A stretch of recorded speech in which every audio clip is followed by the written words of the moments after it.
അടുപ്പത്തൊരു ചായ.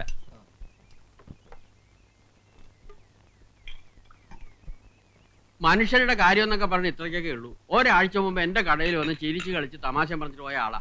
രാമ കണ്ടിട്ടുണ്ടോടാ? ആരെയാ? ബെന്നി സാറിനെ. ഇല്ല. ഒന്ന് കാണേണ്ടതാ. പുരുഷ സൗന്ദര്യം എന്ന് പറയുന്ന അതാ. ഉദിച്ചു വരണ പോലെ ഇരിക്കും. പത്രത്തിലെ പടവും കൊടുത്തിട്ടുണ്ട്.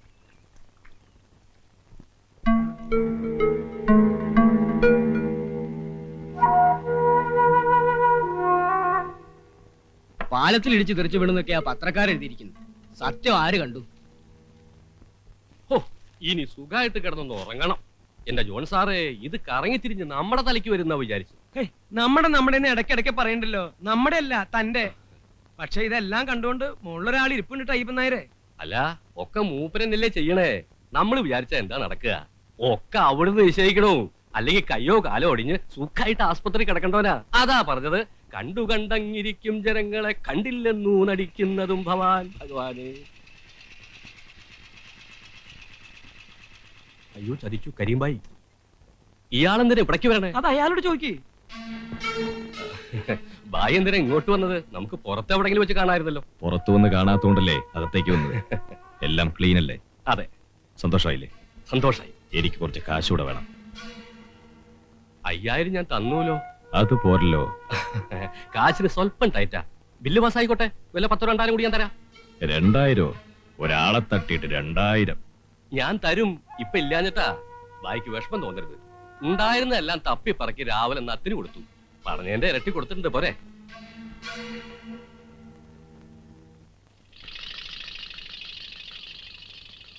നിനക്ക് ആവശ്യമില്ല, പിന്നെ എന്തിനാ കാശ് വാങ്ങിച്ചു? ഞാൻ പറഞ്ഞില്ലേ, അവർക്ക് വേണ്ടി എനിക്ക് എന്തെങ്കിലും ചെയ്യണം. ഈ കാശ് കൊടുത്താ കടം വിടുവോ?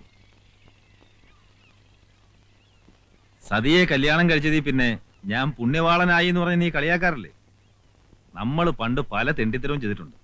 അതിൽ ആരൊക്കെ ദുഃഖിച്ചു, എന്തൊക്കെ നഷ്ടപ്പെട്ടു എന്ന് നമ്മൾ ചിന്തിച്ചിട്ടില്ല. പെണ്ണും കൊച്ചുമൊക്കെ ആയപ്പോഴാടാ ഞാനത് അറിയാൻ തുടങ്ങിയത്. എടാ, ഇതല്ല, ഇതിന്റെ 10 ഇരട്ടി കൊടുത്ത ആ പെണ്ണിന്റെ കൊച്ചിന്റെ നഷ്ടം തീരുവോ? രാമു, നീ എന്റെ തലക്ക് ഭ്രാന്ത് പിടിപ്പിക്കാതെ. പറ്റിപ്പോയി. ഇതൊക്കെ അല്ല പിന്നെ ഞാൻ എന്താ ചെയ്യാ? പകരം ചത്താ മതിയോ? ചാക.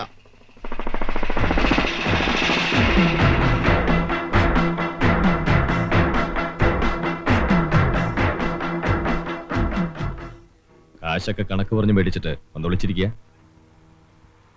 വാങ്ങുമ്പോ ഒരു 10-50,000 ചോദിക്കണ്ട. സാരമില്ല, ഇനിയും വാങ്ങാലോ. അതങ്ങെടുക്ക്. അല്ല, എനിക്കിതൊരു അത്യാവശ്യത്തിന്. ഇത് കഴിഞ്ഞുള്ള അത്യാവശ്യം മതി. അതുപോലെ പോയി.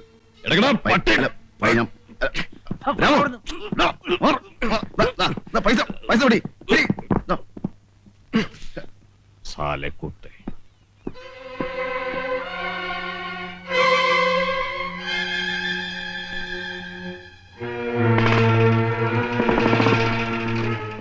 എന്താടാ ഇതൊക്കെ?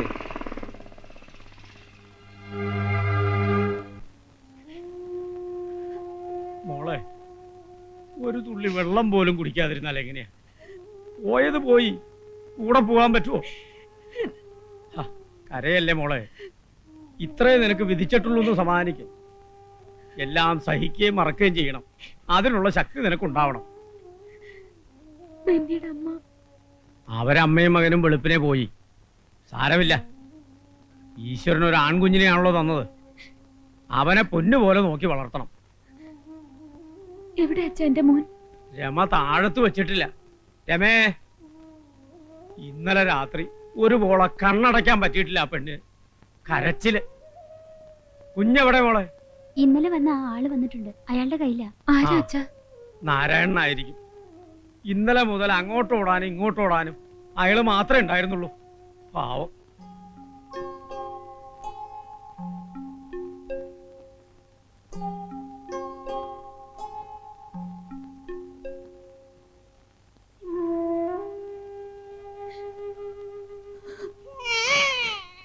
അമ്മയുണ്ട് കണ്ണ, എന്റെ പൊന്നിന് അമ്മയുണ്ട്.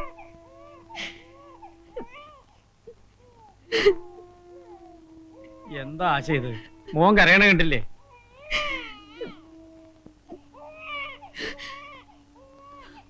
വേറും തോന്നരുത്. കുറച്ച് കാശ് എൻ്റെ ഒന്ന് കിട്ടും. കയ്യിലിരുന്ന പാഴായി പോകും. ഇവിടെ ആവശ്യങ്ങൾ ഉണ്ടാവുമല്ലോ. വേണ്ടപ്പോ വാങ്ങിച്ചോളാം. വേണ്ട, കുഴപ്പമില്ല. അതുകൊണ്ടല്ല, ഇപ്പൊ കാശൊന്നും വേണ്ട. വിഷമൊന്നും തോന്നരുത്. വന്നതിനും സഹായിച്ചതിനും എന്നും നന്ദി ഉണ്ടാവും. പാവം, ഇപ്പോഴും ഇങ്ങനത്തെ മനുഷ്യരുണ്ടല്ലോ.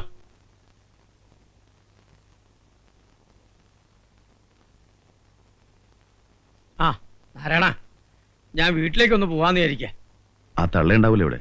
അവര് പോയി. എല്ലാരും കൂടെ പോയാ പിന്നെ ഇവിടെ ആരാ? നിങ്ങളൊക്കെ ഉണ്ടല്ലോ ഇവിടെ. ഞങ്ങളൊക്കെ ഉണ്ടായിട്ട് എന്താ കാര്യം? ഒറ്റയ്ക്കാക്കിയിട്ട് പോണതിൽ വിഷമമില്ലാഞ്ഞിട്ടല്ല, വേറെ നിവൃത്തിയില്ല. വീട്ടിലേക്ക് വിളിച്ചോണ്ട് പോണം. നിങ്ങളുടെ മോളല്ലേ?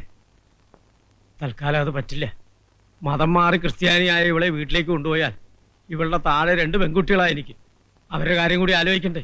എന്ന് വെച്ചാ ഇത് മോള് തന്നെയല്ലേ? തള്ളിക്കളയാൻ പറ്റുമോ? മോളെ, അച്ഛനെ വിഷമിപ്പിക്കാതെ. വീട്ടിലെ കാര്യങ്ങളൊക്കെ നിനക്കറിയാം. അച്ഛനെല്ലാം വിശദമായി പറഞ്ഞതല്ലേ. അമ്മയുള്ള കാലത്തായിരുന്നെങ്കിൽ നിന്നെ ഒറ്റയ്ക്കാക്കിയിട്ട് അച്ഛൻ പോവോ? അച്ഛൻ സമാധാനമായിട്ട് പൊയ്ക്കോളൂ. ഒരിക്കലും എന്റെ അനീതിമാരെ വിഷമിപ്പിക്കാൻ ഞാൻ വരില്ല.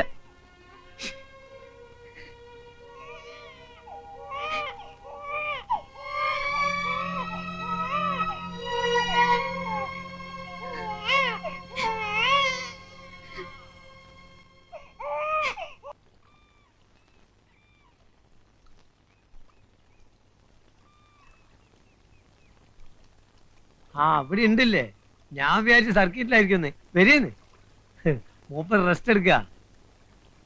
മനസ്സിലായോ ഭാസ്കരൻ നായർ? അങ്ങനെ മനസ്സിലാവുന്നെന്താ? ഞങ്ങളെ കസ്റ്റമേഴ്സിനെ മറക്കുന്ന ആളുകളല്ല. എന്നെ ഒന്നുകൂടെ സഹായിക്കണം. എനിക്ക് പറ്റില്ല, വേറെ ആളെ നോക്കും. ഇത് വാടക കേസല്ല, അതിലും വലിയ പ്രശ്നമാണ്. അതായത് നാരായണ, മൂപ്പര മോള് ഏതൊരു പയ്യനായിട്ട് ലപ്പിലാണ്. അതൊന്ന് പേടിപ്പിച്ച് വിട്ടാ മതി. പേടിപ്പിച്ചാ പോരാ, 2 അടിയും കൊടുക്കണം. അടി 2 3 ഞങ്ങൾ കൊടുത്തോളാം. ഞങ്ങൾ പറഞ്ഞ പൈസ തരേണ്ടി വരും. മൊയ്തനെ, ആ പണി ഞാൻ നിർത്തി. മേലാൽ ഇത്തരം കാര്യങ്ങളോട് എന്റെ അടുത്ത് വരരുത്. അങ്ങനെ പറയരുത്. ഇതുകൂടെ ചെയ്തിട്ട് നിർത്തിക്കോ. തന്നെ കൊന്നിട്ട് നിർത്താം, മതിയോ? ആ. കാശ് കാണിച്ച് മനുഷ്യനെ തല്ലിക്കുകയും കൊല്ലിക്കുകയും ചെയ്യിച്ച് മനസ്സമാധാനവും കളഞ്ഞു. വേണ്ടതും വേണ്ടാത്തതും ഒക്കെ തലയിലിട്ട് പുകച്ചും ഇറങ്ങി പോകണം. പോകാൻ. നാരായണ, അതെന്തു പറ്റി? തേങ്ങ കൊല. ഇറങ്ങി പോകണം.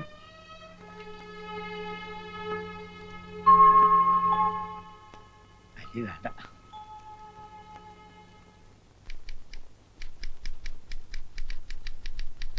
ഒരാള് കാണാൻ വന്നിട്ടുണ്ട്. എന്നെയോ? അതെ.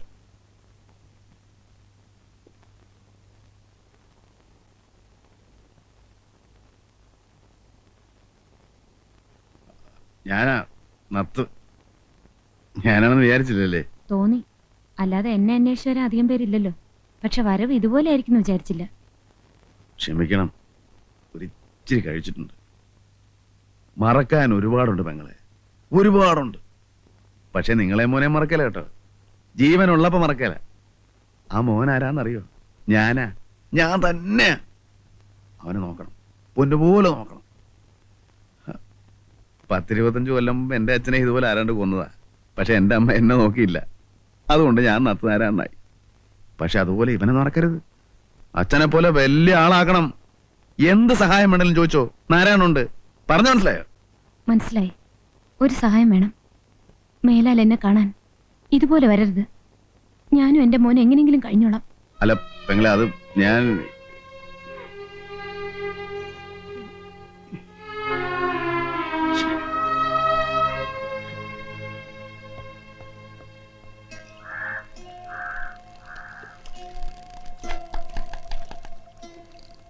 എടാ, അവര് പറഞ്ഞതിൽ എന്താ തെറ്റ്?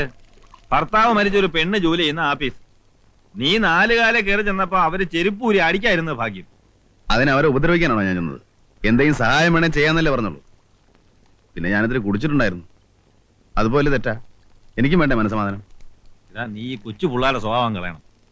നിനക്ക് ഈ ജെട്ടിയിലെ ജീവിതം അറിയാവൂ. മനസ്സമാധാനത്തിന് കള്ളും ചാരായും അല്ല മാർഗം. ഞാൻ പിന്നെ എന്താ ചെയ്യേണ്ടത്? നീ പറ. ഞാൻ പറഞ്ഞാ നീ കേൾക്കൂ? അതോ ഈ ചെവി കൂടെ കേട്ടിട്ട് ആ ചെവി കൂടെ കളയൂ? പറടാ നാറി. എടാ, വെളുക്കുമ്പോ മുതൽ ഓരോന്നിങ്ങനെ ആലോചിച്ച് പെരുപ്പിക്കാതെ എന്തെങ്കിലും പണിയെടുക്ക്. എന്നിട്ട് 2 ഔൺസൊക്കെ അടിച്ചാ ഒരു ഉറക്കം കിട്ടും. ആ കുടുംബം അല്ലല്ലാതെ കഴിയുമെന്ന് അന്വേഷിക്കുക, അല്ലെങ്കിൽ എന്തെങ്കിലും സഹായം ചെയ്യുക. അല്ലാതെ സഹായം വേണോ എന്ന് ചോദിച്ച് കള്ളും കുടിച്ച് 4 കാലം കയറി ചെന്ന ആരടാ വില വെക്കുക? എനിക്കാരെങ്കിലും പണി തരൂ? എറണാകുളം മാർക്കറ്റിൽ പണി വിൽക്കാൻ നിരത്തി വെച്ചിട്ടുണ്ട്. രൂപയ്ക്ക് 4. എടാ, പണി അന്വേഷിച്ച് കണ്ടുപിടിക്കണം. നിനക്ക് ഈ വല വലിക്കാൻ പറ്റൂ?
ഉമ്മറത്താരെയും കാണാത്തോണ്ട് നോക്കിയതാ.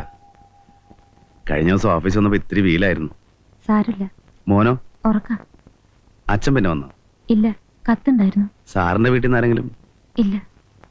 വിഷമിക്കണ്ട, ആരും ഇല്ലെങ്കിലും ഞങ്ങളൊക്കെ ഇല്ലേ നാട്ടില്. എനിക്ക് വിഷമമൊന്നുമില്ല. ഇത്രേ വിധിച്ചിട്ടുള്ളൂ. നാടും വീടും ഉപേക്ഷിച്ചിറങ്ങിയുള്ള അന്നും ധൈര്യം തന്നത് ബെന്നിയാണ്. എല്ലാം സഹിക്കാൻ ധൈര്യം തന്നുകൊണ്ട് ഇപ്പോഴുണ്ട് കൂടെ. കയറിയിരിക്കാം. ഇല്ല, പണിയുണ്ട്. എവിടെ? എന്റെ ഒരു കൂട്ടുകാരനൂടെ വല വലിക്കാൻ പോകുന്നുണ്ട്. എന്നാ ഇന്ന് കാലത്തെ കോളാ. എന്താ വില? അയ്യോ, വിലയൊന്നും വേണ്ട. അത് ശരിയാവില്ല, കാശ് വാങ്ങണം. വില എന്നാ ഞാൻ പിന്നെ ഇങ്ങോട്ട് വരികയല്ല. ഈ വീടുമായിട്ട് എനിക്കൊരു ബന്ധവുമില്ല. എന്തിനാ ഞങ്ങളോട് ഇത്ര സ്നേഹം കാണിക്കണേ? അതിന് മാത്രം എന്ത് ബന്ധാ നമ്മൾ തമ്മില്? എനിക്ക് 2 അനിയത്തിമാരാ, ഒരാങ്ങളയില്ല. പോട്ടെ, സമയം കിട്ടുമ്പോ വരാം. ഒരു കാര്യം ചോദിക്കട്ടെ? അന്ന് ഓഫീസിൽ വന്നപ്പോ എന്റെ അച്ഛനെ ഇതുപോലെ കൊന്നതാണെന്ന് പറഞ്ഞല്ലോ. ബെന്നിയെ കൊന്നതാണെന്ന് എന്തെങ്കിലും സംശയമുണ്ടോ? ഞാൻ അങ്ങനെ പറഞ്ഞോ? പറഞ്ഞു. അത് വെള്ളത്തിന്റെ പുറത്ത് നാക്ക് പഴിച്ചിട്ടെന്തെങ്കിലും, അല്ലാതെ എനിക്കങ്ങനെ സംശയം തോന്നിട്ടില്ല. എനിക്കുണ്ട്. കാരണം ബെന്നി മദ്യപിക്കാറില്ല. മറ്റേതെങ്കിലും വണ്ടി ചെന്ന് ഇടിച്ചിട്ടില്ല. പോലീസ് പറയണ പോലെ പാലത്തിന്റെ സൈഡിൽ ചെന്ന് ഇടിച്ച് ഇത്രയും ദൂരം തെറിച്ചു വീഴാൻ മാത്രമുള്ള സ്പീഡില് ബെന്നി വണ്ടി ഓടിക്കാറുമില്ല. അതിപ്പോ എന്ത് സംഭവിച്ചു എന്ന് നമുക്ക് പറയാൻ പറ്റില്ല. ബെന്നിക്ക് ധാരാളം ശത്രുക്കളുണ്ട്. ഏതായാലും ഒരു അന്വേഷണത്തിന് ഞാൻ പെറ്റീഷൻ കൊടുക്കാൻ പോവാ. സഹായത്തിന് കൂടെ ഉണ്ടാവുമല്ലോ.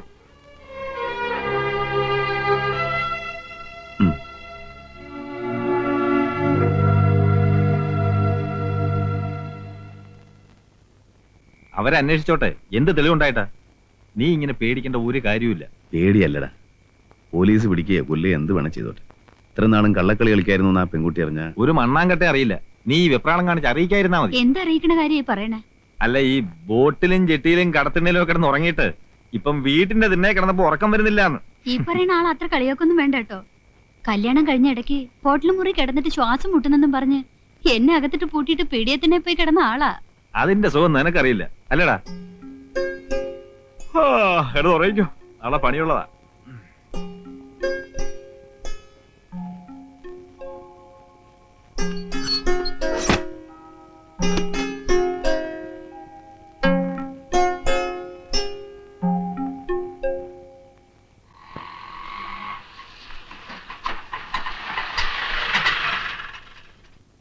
ഞാൻ ചോദിച്ചിട്ട് വരാം. വേണ്ട, എനിക്കറിയാൻ ചോദിക്കാം. മൂപ്പിലെ എന്റെ കെട്ടിയവനെ കണ്ടോ? കെട്ടിയാനോ? ആ. ഇത് ഏതാണ്? നമ്മളെ നത്തിന്റെ പെണ്ണാ. ഓ, അത് നത്തിന്റെ ഇതാണോ? പെണ്ണ് നിന്റെ കെട്ടിയോള്. ഞാൻ നാരായണേട്ടന്റെ ഭാര്യ. മൂപ്പിലെ പറ, എന്റെ നാരായണേട്ടനെ കണ്ടോ? ഞാൻ കണ്ടിട്ട് 1-2 ആഴ്ച ഇപ്പൊ ഇങ്ങോട്ടങ്ങ് വരാറില്ല. ബോട്ട് കടവിൽ നോക്കി, ചായക്കടയിൽ നോക്കി, ഷാപ്പായ ഷാപ്പൊക്കെ തിരക്കി. ഇനിയിപ്പോ എവിടെ പോയി അന്വേഷിക്കും? ഇവിടെ എങ്ങും കണ്ടില്ലെങ്കിൽ പിന്നെ ഓ, എവിടെ എവിടെ ആയാലും നമുക്ക് പോയി അന്വേഷിക്കാം. വാടോ. അങ്ങനെ ഒരു മുന്നറിയിപ്പ് ഇല്ലാണ്ട് കയറി ചെല്ലാൻ പറ്റുമോ? എന്താ ഒന്നും ഉണ്ടായിട്ടല്ല. ആ ശാന്തം ഒരു പ്രത്യേക സ്വഭാവക്കാരത്തിയാ. ശാന്തമ്മയോ? ഏത് ശാന്തമ്മ? എന്റെ ദൈവേ, വെറുതെയാണോ എന്റെ കെട്ടിയോൻ എന്നെ തിരിഞ്ഞു നോക്കാത്തെ? എന്റെ കെട്ടിയോനെ മയക്കെടുത്തോളം ഞാൻ കൊല്ലും. കൊല്ലലൊക്കെ റോട്ടില് ഇവിടെ പറ്റില്ല. ആണോ? പോയി അന്വേഷിക്കാം. വണ്ടിയെട്. ആ അതേ നത്ത് നത്ത് തന്റെ അച്ഛൻ. ആ നാരായണേട്ടാ, നാരായണേട്ടാ, അവിടെ നിൽക്ക് നാരായണേട്ടാ. എന്താ നാരായണേട്ടാ ഇങ്ങനെ? അവിടെ നിൽക്ക് നാരായണേട്ടാ. നാരായണേട്ടാ, നാരായണേട്ടാ ഓമനയാ വിളിക്കുന്നെ. അവിടെ കൈവിട്ട് വന്നോ നാരായണേട്ടാ. അയ്യോ എനിക്ക് അയ്യോ. വണ്ടിയിടോ, വണ്ടിയിടോ. അവളെ കൊല്ലണം. വണ്ടി എടുക്കണം. ചോടിയിടോ അങ്ങോട്ട്. ഉറക്കം തൂങ്ങി അങ്ങോട്ട് എടുക്കണം. ഓ അയ്യോ, ഇയാടെ ഒരു മോണൊക്കെ വണ്ടി. വേഗം അങ്ങോട്ട്.